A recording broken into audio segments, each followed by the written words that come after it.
अस्सलाम वालेकुम जी, मैं हूं मोहम्मद बिलाल रफ़ीक और आप देख रहे हो ओपिनियन HD। आज के वीडियो लॉग में हम गुफ्तगू करेंगे वज़ीर आज़म आज़ाद कश्मीर के जो इनकलाबी इक़दाम हैं वो जारी हैं। आज एक और बड़ा अहम जो इनिशिएटिव है वो प्राइम मिनिस्टर की तरफ से first time in the history of state ले लिया गया है और वो क्या है उस पर भी बात होगी। बड़ा अहम मामला है, ये कब से हो जाना चाहिए था।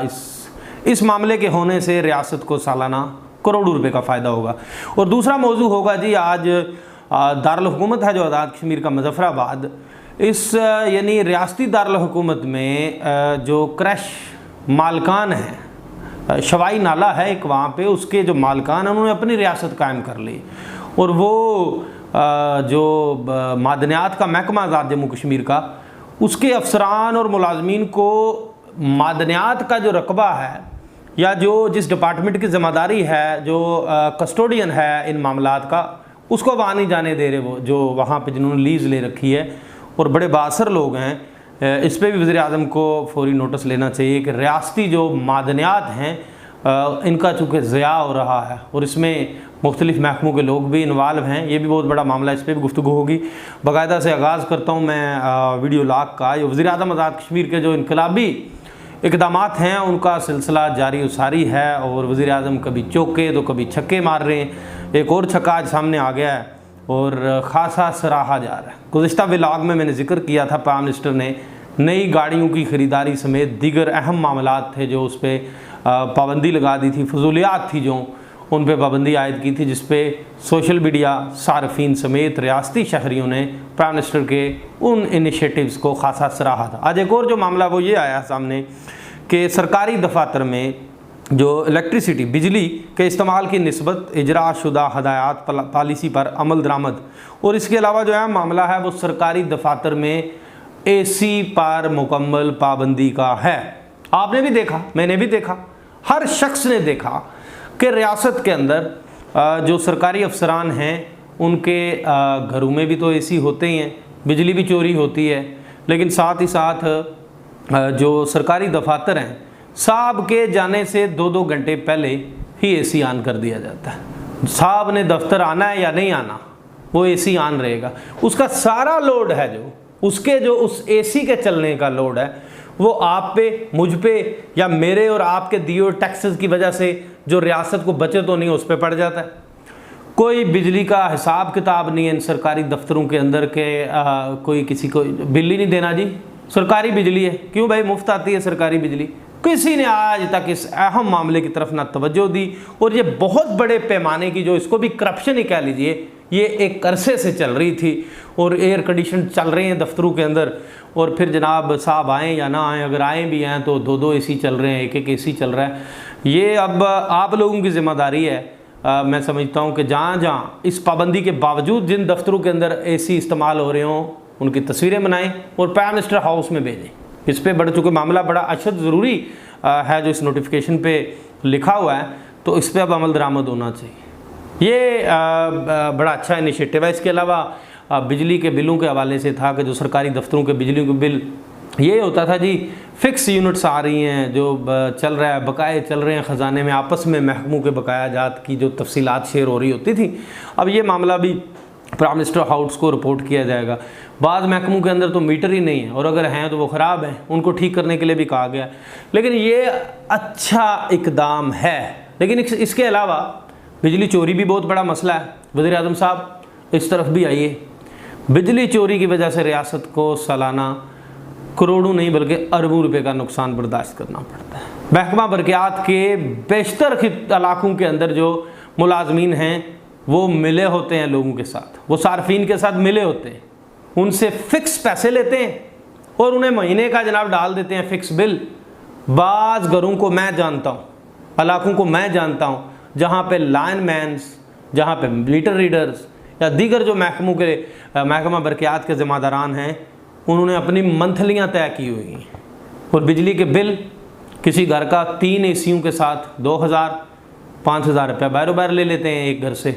ये सिलसिला आज़ाद कश्मीर के तकरीबन हर डिस्ट्रिक्ट के अंदर जो गर्म इलाके हैं वहाँ तो चल रहा है। सर्द इलाकों में जो कि AC की उतनी ज़रूरत नहीं होती है, लेकिन जो मैंने बड़े बड़े सेटल लोग देखे हैं, करोड़ों रुपए की कोठियाँ बनी हुई हैं करोड़ों रुपए के घर हैं, लेकिन बिजली चोरी करते हैं जी। तो भाई क्यों करते हो बिजली चोरी, क्यों चोरी कर रहे हो? चोरी चोरी है, आम चोरी है या रियासत की चोरी है? चोरी तो चोरी होती है। करोड़ों रुपए के घर हैं, करोड़ों रुपए के कारोबार हैं, लेकिन है बिजली चोर हैं।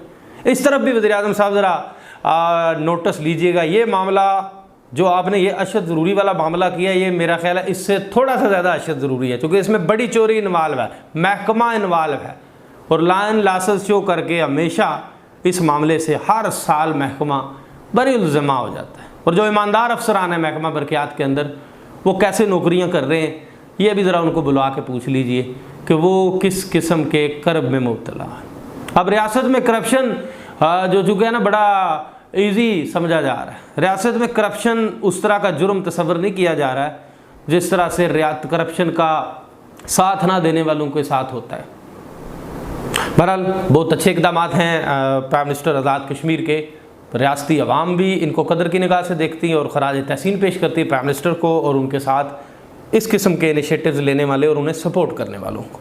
तो अब आ गया ये भी मामला, चूँकि हुकूमत के मुतल्लिक़ या दूसरा मौजू है जो मेरा, इस पर भी वज़ीर आज़म आज़ाद कश्मीर को खुसूसी दिलचस्पी लेनी चाहिए। मादनियात आज़ाद कश्मीर के अंदर, चूँकि मादनियात ऐसा मैं समझता हूँ कि कुदरती ख़जाना है जिससे रियासत की जो इनकम है उसमें बहुत बड़ा इजाफा किया जा सकता है। चलो इस पर मैं इन फ्यूचर एक डिटेल व्लॉग रिकॉर्ड करूँगा, इस पर मेरी रिसर्च जारी है। आज़ाद कश्मीर के पहाड़ों में अरबों डॉलर्स के ख़जाने भरे पड़े। ये जो पहाड़ कुदरत ने रखे हुए हैं आज़ाद कश्मीर की इस सरजमीन के ऊपर, ये जस्ट पहाड़ नहीं है, ये ख़जाने हैं। इन ख़जानों को निकाल कर रियासत में तरक्की लाई जा सकती। लेकिन चलें, वो बाद की बात है। जो ख़जाने निकाले जा रहे हैं वो ज़ाया हो रहे हैं, वो करप्शन की नज़र हो रहे हैं। वो कैसे?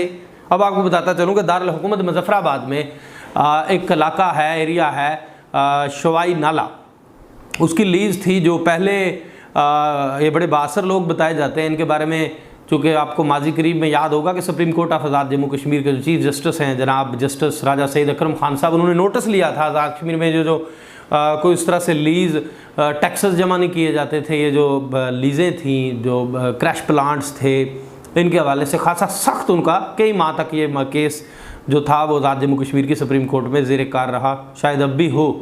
तो सुप्रीम कोर्ट की हदायत के बाद, सुप्रीम कोर्ट की ज़ाती दिलचस्पी के बाद रियासत को एक अच्छा खासा रेवेन्यू जनरेट होना शुरू हो गया, टैक्स आना शुरू हो गया।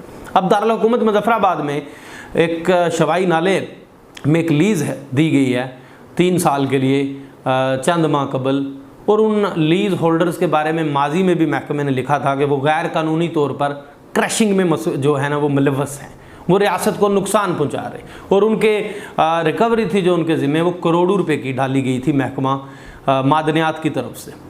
अब उनकी लीज़ हो जाती है गुज़िश्ता जो चंद माह कबल, और उस लीज़ के जो लीज़ है वो महकमा मादनियात, ये जो लीज़ होती है ना, मैं आपको ये बताता चलूँ कि लीज़ का जो प्रोसेस होता है, ये महकमा मादनियात के जो डीजी हैं या डायरेक्टर जनरल हैं, ये इनकी सतह का काम होता है। इनकी सरबराहियों में कमेटियां बनती हैं और उस कमेटियों के लोग ये फैसले करते हैं। तो अब ये लीज़ हो जाती है, और लीज़ में जो महकमा मादनियात है, ये महकमा माहौलियात की सरबराही में कमेटी बनाता है। कमेटी क्या करती है कि 4 ब्लॉक्स जो हैं उस शवाई नाले के ज़िम्मेदारान के हवाले कर देते हैं, और 4 ब्लॉक्स में से वो खासे दिन वो जो है ना क्रश निकालने के बाद महकमे को कहते हैं जी ये उसमें से भी निकालते हैं, और उसके साथ कोई और रकबा है जो किसी और शख्स की लीज़ है, उसमें से भी गैर कानूनी तौर पर जो एक तो क्रशिंग करते हैं, साथ ये करते हैं कि जो हिल कटिंग जिस पे आज़ाद कश्मीर में पाबंदी आयद कर दी गई, यानी पहाड़ों की कटिंग पे, वो पहाड़ भी काट के फ़रोख्त कर रहे हैं। फिर इसमें क्या होता है कि जो महकमा के ज़िम्मेदारान हैं, जो मुतल्लिका ड्यूटी अफसर होता है, सुपरवाइज़र, वो उन्हें मना करता है जाके, तो वो मना होने की बजाय 1-2 बार वो तहरीरी तौर पे भी उन्हें मना करता है कि आप गैर कानूनी तौर पर ये जो काम कर रहे हैं ये आपको नहीं करना चाहिए। तो वो उसे तशद्दुद का निशाना बना देते हैं। जो महकमा मादनियात आज़ाद कश्मीर का सुपरवाइज़र है उसे तशद्दुद का निशाना बनाया जाता है, और तशद्दुद का निशाना बनाने के बाद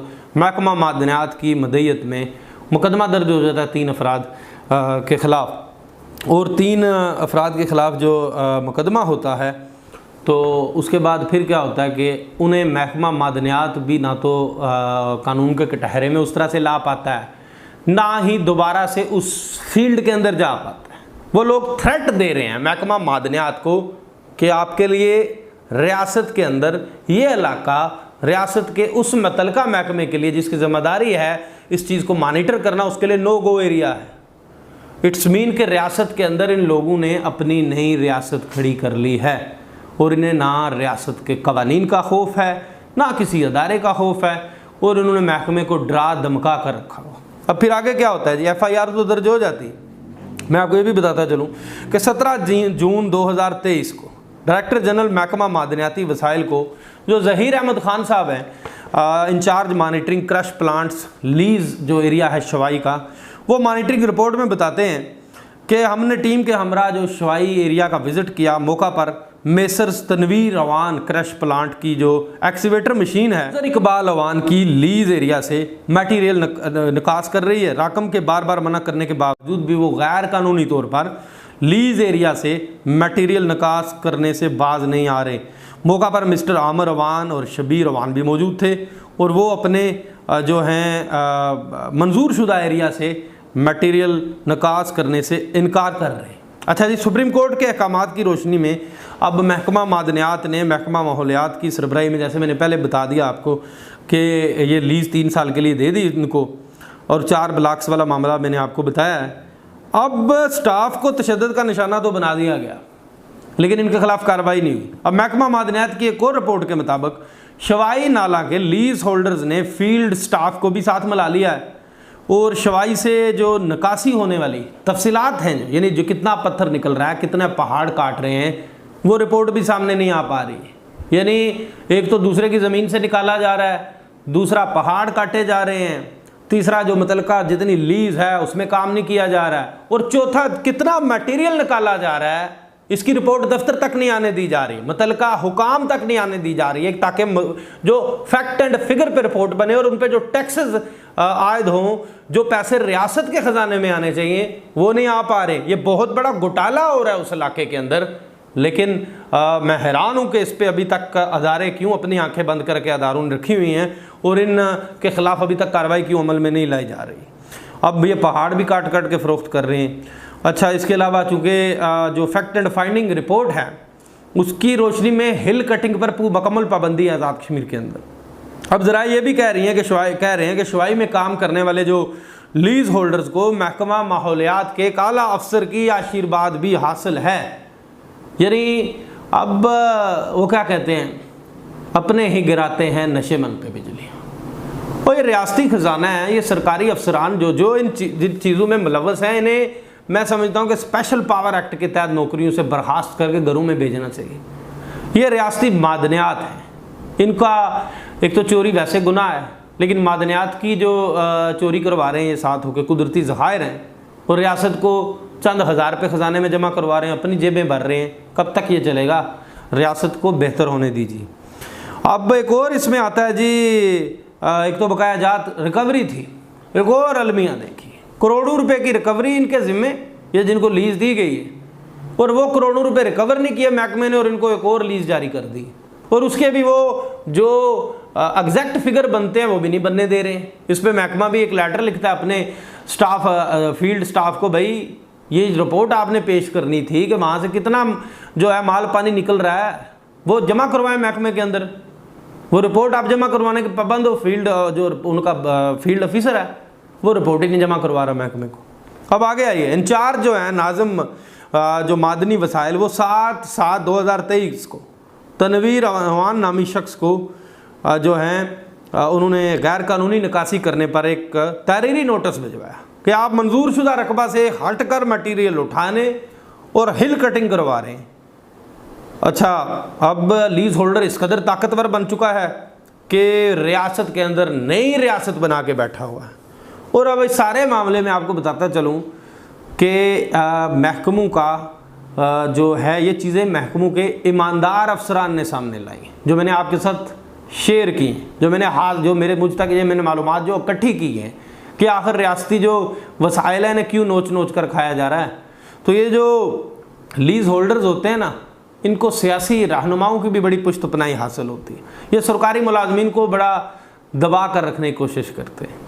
इन लीज होल्डर में से बाज़ लोगों की ना आज़ाद कश्मीर हुकूमत के एक सेक्रेटरी हैं, उनके साथ जो है ना उनकी एक सेक्रेटरी हुकूमत की एक ज़मीन है जो उनकी आबाई ज़मीन चली आ रही है, ये कोई तनाज़ा चल रहा है इनका। ये उन्हें भी ब्लैकमेल करने से बाज नहीं आते कि हम आपको ज़ेर अताब ले आएंगे। तो मैं समझता हूँ पे इस पर भी वज़ीर-ए-आज़म आज़ाद कश्मीर को लगे हाथों नोटिस ले लेना चाहिए।